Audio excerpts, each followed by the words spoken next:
আবার চলে এসেছি বন্ধুরা একটা নতুন ভিডিও নিয়ে। আজকে যাই হোক সকাল সকাল উঠে পড়েছি ঘুম থেকে, এখনো পর্যন্ত দেখতেই পাচ্ছ ঢাকা নিয়ে আছি সম্পূর্ণ। উঠে ফ্রেশ হয়ে গেছি, উঠে একটু শুয়ে আছি। তো আজ সানডে, আজকে রবিবার, তাই আজকে ডিউটি যাইনি। আজকের সকাল সকাল রেস্ট চলছে আমাদের। আর কিছুক্ষণ পর বাজার যেতে হবে।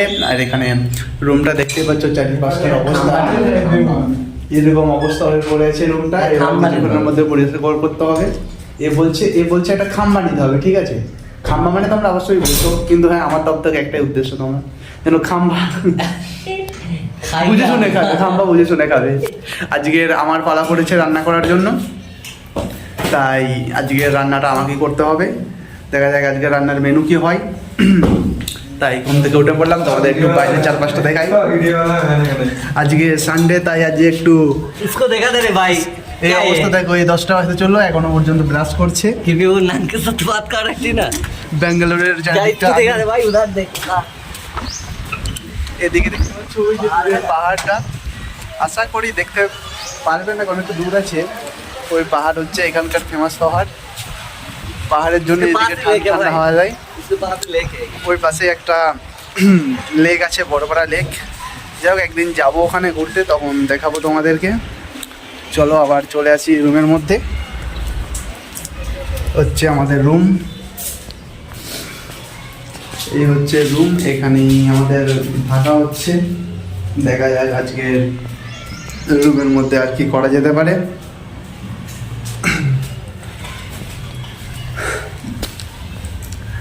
তো কালকে সোমবার, দেখি কালকে থেকে ডিউটি আবার জয়েন করবো, কারণ শনি রবি ছুটি ছিল হন্ডাতে। আমি চলে এসেছি রান্না করতে। আজকে আমার রান্নার পালা ছিল, তাই দেখতেই পাচ্ছ এদিকে আলু বানানো হয়েছে। এগুলো হচ্ছে আলু, আর এই হচ্ছে লঙ্কা, ঠিক আছে? আর এটা হচ্ছে পেঁয়াজ। আজকে আমাদের স্পেশাল মেনু হবে, আলু ভাজা হবে, আর আলু ভাজার সঙ্গে হবে ভাত, জিরা রাইস তৈরি করবো। তার জন্য প্রস্তুতি নিচ্ছি আমি। দেখা যাক আমি রান্নাটা কীভাবে করি, ঠিক আছে? না দেখতে থাকো।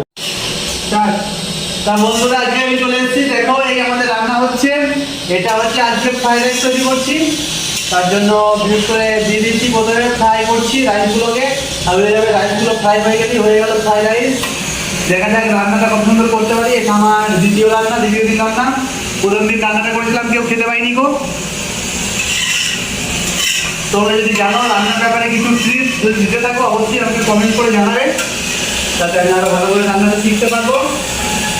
আমাদের ফ্রাইড রাইসটা হোক। ঠিক আছে, খুবই সুন্দর সাইকেল সুস্থে এই মুহূর্তে। কিন্তু আমাদের দুর্ভাগ্যবশত এখনো গাজর বিট কিছু কেনা হয়নি, পয়সা নেই একদম, খুব অল্প পরিমাণের জন্য। তো এখন আপাতত কিছু দেওয়াই হয়নি, বিট গাজর কিছুই নেই। ফ্রাইড রাইস প্রায় শেষের দিকে, ফ্রাইড রাইস হয়ে গেছে। এরপর আমরা আলু ভাজার দিকে চলে এসেছি। এদিকে ফ্রাইড রাইসের সঙ্গে আলু ভাজা, স্পেশাল মেনু। আশা করি তোমরা কেউ খাওনি ফ্রাইড রাইসের সঙ্গে আলু ভাজা, কিন্তু আমরা হ্যাঁ আজকে ওটাই ট্রাই করে দেখতে চলেছি যে কত সুন্দর লাগে ফ্রাইড রাইসের সঙ্গে আলু ভাজা। দেখতে পাচ্ছ আলু ভাজার ভাব যেটা বাষ্প উঠছে।